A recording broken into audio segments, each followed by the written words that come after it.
मोदी जिंदाबाद।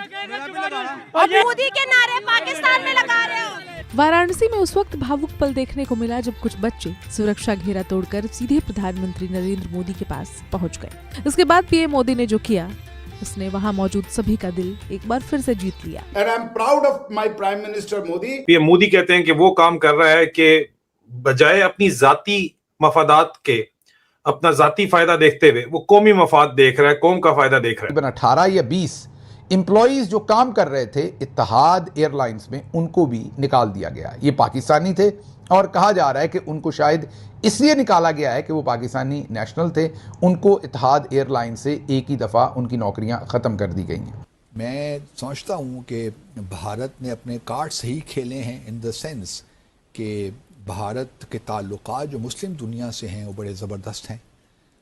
इकनॉमिकली भी तिजारत बड़ी ज़बरदस्त है, ट्रेड। 48 घंटों में अरब अमारात में पाकिस्तानियों को मुल्क बदर करने का फैसला भी, और इस वक्त जो तमाम सरमाकारी पाकिस्तान से वो भी निकाली जा रही है। अभी इतलात आ रही है कि गवर्नमेंट शायद प्लान कर रही है फिर 50-55 रुपए पेट्रोल बढ़ाने की कीमत की। अभी बॉम्बशेल फेंका है, अभी और भी आ रहे हैं। हमने देखा हिंदुस्तान ने, उनकी थी ₹95 पर लीटर ऑफ पेट्रोल। हिंदुस्तान ने अपनी पेट्रोल प्राइस नहीं बढ़ाई। I love you Modi ji भाईजान। अच्छा, हर वीडियो में ये कहना जरूरी है। जी सर, क्लास को क्लास मानना जरूरी है। नमस्ते दोस्तों, जय हिंद। हिंदुस्तान स्पेशल में आपका स्वागत है। दोस्तों, काशी में प्राइम मिनिस्टर मोदी ने बाबा विश्वनाथ के दर्शन किए। उन्होंने गर्भगृह में 20 मिनट तक पूजा अर्चना की। 5 पंडितों ने उन्हें पूजा करवाई, माला पहनाई और त्रिपुर लगाया। प्राइम मिनिस्टर मोदी मंदिर से बाहर निकले तो उन्हें त्रिशूल और डमरू भेंट किया गया। मंदिर परिसर में ही लोगों का हाथ मिलाकर अभिवादन स्वीकार किया। इस दौरान एक बच्ची से हाथ मिलाया और उसका हालचाल पूछा। इसके बाद करीब 4 बच्चे प्राइम मिनिस्टर मोदी की तरफ खींचे चले आए। दरअसल एक बच्ची को प्राइम मिनिस्टर मोदी के पास देख बाकी बच्चे भी प्राइम मिनिस्टर मोदी के पास खींचे चले आए। और फिर क्या था, प्राइम मिनिस्टर मोदी इन बच्चों से बातचीत करने लगे। प्राइम मिनिस्टर मोदी से मिलकर ये बच्चे काफी खुश दिखाई दे रहे थे। दरअसल प्राइम मिनिस्टर मोदी जब श्रद्धालुओं की ओर जा रहे थे तभी एक बच्ची अंदर आ गई। इस दौरान उन्होंने इस बच्ची से हाथ मिलाया, जिसे देखकर बाकी बच्चे भी आ गए और प्राइम मिनिस्टर मोदी इन बच्चों से बातचीत करने लगे।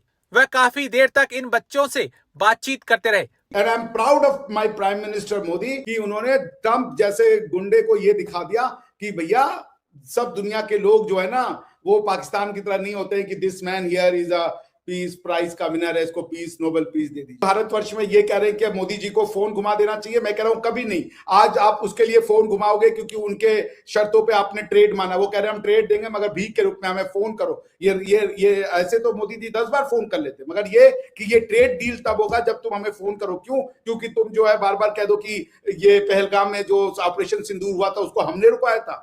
आज तुम हमसे फोन करवा रहे हो ट्रेड नेगोशिएशन के लिए। कल कहोगे कश्मीर पाकिस्तान को दे दो, जैसे उन्होंने उसको कहा, क्या नाम है, ये ज़ेलेंस्की को, कि भूल जाओ वो क्या नाम है, डोनेस्क लुहांस्क भूल जाओ, अब वो रशिया का हो गया।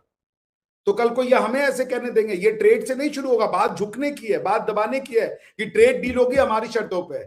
Hats off to prime minister Modi. और ये हमारा वचन है अपने प्रधानमंत्री से कि आपके पीछे आपकी जनता खड़ी है। हम पेट पे वो मांगने को, बांधने को तैयार है, लेकिन कभी भी मैं वही कह रहा हूं कि आई एम वेरी हैप्पी, क्योंकि आज आप अगर ट्रेड डील के लिए झुकते तो कल कश्मीर के लिए झुकते, कल दूसरी तरीके से झुकते। वो अमेरिका के प्रेसिडेंट है, वो दुनिया के प्रेसिडेंट नहीं है। वो दुनिया के प्रेसिडेंट नहीं है, वो कोई एम्परर नहीं है। और जो होगा वो देखा जाएगा। अमेरिका ने भारत को रिच नहीं बनाया था। भारत तब रिच था जब अमेरिका नाम की चीज एग्जिस्ट नहीं करती थी। भारत तब भी रिच रहेगा और विश्व के और भी लोग इनसे परेशान हैं। आज वो ग्रीनलैंड को धमकी दे रहे हैं, कल वो कहेंगे कि कश्मीर हमारे हिसाब से सॉल्व करो। आप एक बार उनकी आगे झुके तो वो गर्दन आपकी मरोड़ के नीचे कर देंगे। Hats off to prime minister Modi. और मैं उनको कहना चाहता हूं कि भारत की 120 करोड़ जनता आपके पीछे। 20 करोड़ लोग गद्दार हो गए, देश उनको कोई मतलब नहीं होगा, लेकिन 120 करोड़ आपके साथ है, ये हमारा वादा है। 18 या 20 एम्प्लॉइज जो काम कर रहे थे इत्तेहाद एयरलाइंस में, उनको भी निकाल दिया गया। ये पाकिस्तानी थे और कहा जा रहा है कि उनको शायद इसलिए निकाला गया है कि वो पाकिस्तानी नेशनल थे। उनको इत्तेहाद एयरलाइन से एक ही दफ़ा उनकी नौकरियां ख़त्म कर दी गई हैं। अब आपने जहन में रखना है कि तकरीबन 18 से 20 लाख पाकिस्तानी जो हैं वो इस वक्त यूएई के अंदर मुलाजमत कर रहे हैं। उसमें से 60 से 70% तो ब्लू कॉलर हैं, जो मजदूरी करते हैं, लेबर करते हैं, लेकिन 30 से 20% जो है वो वहाँ पर एग्जीक्यूटिव जॉब्स या प्रोफेशनल जॉब्स या दूसरी जो सेमी स्किल्ड जॉब्स हैं उनके अंदर भी हैं। पाकिस्तान तकरीबन 7 से 10 अरब डॉलर, पाकिस्तान की टोटल जो रेमिटेंसेज हैं वो 30 से 35 अरब डॉलर बाहर से आती हैं और उन्हीं पर पाकिस्तान मेनली चलता है। उसमें से 7 से 10 बिलियन डॉलर जो तकरीबन है वो यूएई से जो पाकिस्तानी हैं वो कमाकर वापस भेजते हैं। ये कितना बड़ा ब्लो बैक होगा पाकिस्तान के लिए, कितना बड़ा एक पाकिस्तान के लिए सेटबैक होगा अगर यूएई के साथ हमारे रिलेशनशिप मुकम्मल कोलैप्स कर जाते हैं। आज ही की मसलन ये 3, मैं आपको बहुत पढ़े लिखी शख्सियत, दरमियाने पढ़े लिखी शख्सियत और बिल्कुल कम पढ़ी लिखी शख्सियत जो है, तीनों के हालात बता देता हूं कि पाकिस्तान के मिलिट्री जर्नल्स क्या सोच रहे हैं। अब्बास नासिर साहब का ट्वीट देख लीजिए, वो डॉन के एडिटर भी रहे हैं। सोचिए कितना गैर जिम्मेदार उनका ट्वीट है जो वो छाप रहे हैं। इसको पढ़िए। वैसे तो आप में से भी बहुत सारे कहेंगे कि हाँ बिल्कुल ज़बरदस्त कह रहे हैं। फॉरेन पॉलिसी में आप होश से काम लेते हैं, आप जोश से काम नहीं लेते। फॉरेन पॉलिसी जो है वो कोई शेखुपुरा की या फैसलाबाद की, बार की या यूनियन काउंसिल की या ज़िला काउंसिल की पॉलिटिक्स नहीं है। फॉरेन पॉलिसी में मुल्कों के साथ आपके रिलेशनशिप होते हैं और आप उनमें बेहतर तरीके से रिस्पॉन्ड करते हैं। उसके बाद समर साहब का आप ट्वीट देख लीजिए, उनका भी ट्वीट कुछ ऐसा ही है।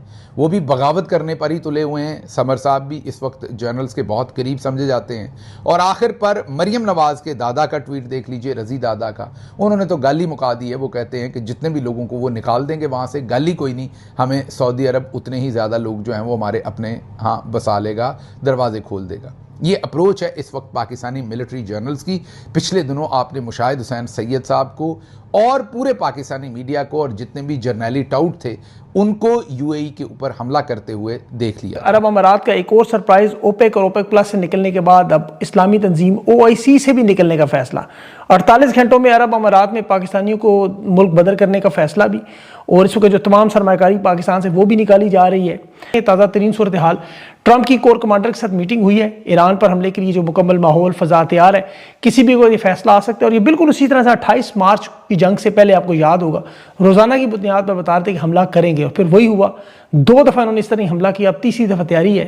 ट्रंप के हवाले से जो सेनेट में जो गुफ्तगू हुई उसके बाद कि जंग ही इसका आखिरी हल रह गया, कि सवाल उनका ये पूछा जा रहा है ट्रंप ज़हनी तौर पर कमांडर इन चीफ होने के काबिल है। अमेरिकी फ़ौज के पास 1.5 खरब का बजट, 25 अरब डॉलर जंग में लगा दिए, 2 दफ़ा हमला किया, सारे वसाइल झोंक दिए, नतीजा क्या निकला? अब ट्रंप उस नतीजे को निकालने के लिए बेताब है। हमले के चांसेस इसीलिए बहुत ज़्यादा बढ़ गए कि अब नाए हरमस में जो नाकाबंदी है वो काम नहीं आ रही।